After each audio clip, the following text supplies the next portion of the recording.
சிலுவையை பற்றிய உபதேசம் கெட்டு போகிறவர்களுக்கு பைத்தியமா இருக்கிறது, ரட்சிக்கப்படுகிற நமக்கோ அது தேவ பலனா இருக்கிறது. சொல்லுங்க, வாசிக்கணும், பைபிளை வாசிக்கணும்.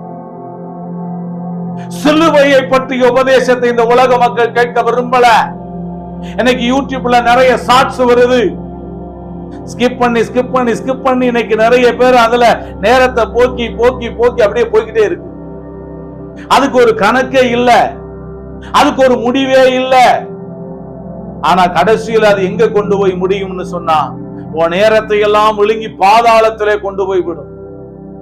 ஆனா சேனைகளின் தேவனாகிய கர்த்தருடைய வேதத்தை, ஆண்டவர் இயேசு கிறிஸ்துவினுடைய முகத்தையே நாம நோக்கி பார்க்கும்படியான ஒரு வாழ்வை நாம் இந்த உலகத்திலே வாழ்வோம் என்றால், நம்மை நித்திய ஜீவனுக்கு ஏதுவாக பரலோக வாழ்வுக்கு நேராக அது நம்மை ஆயத்தப்படுத்தி நம்மை அழைத்து செல்லும். சிலுவையை பற்றிய உபதேசத்தை இன்னைக்கு மக்கள் கேட்க விரும்பல. கேளுங்க,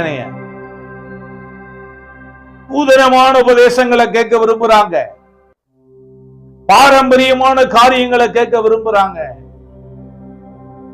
சிலுவையை பற்றிய உபதேசம் கெட்டு போகிற ஆளுகளுக்கு பைத்தியமா தெரியுது. ஸ்தோத்திரம்.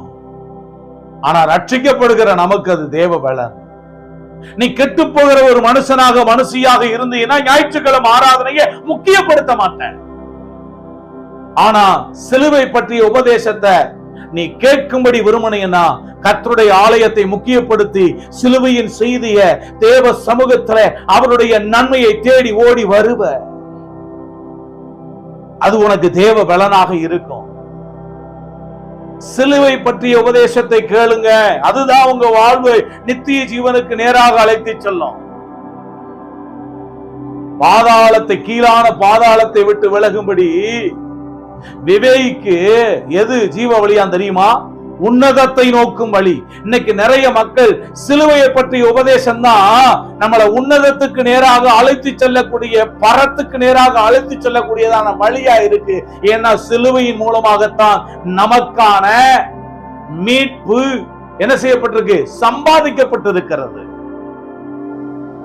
ஒரு பாவமும் அறியாத, குற்றமே இல்லாத மகா பரிசுத்த நமக்காக சிலுவையிலே பலியாகினார்.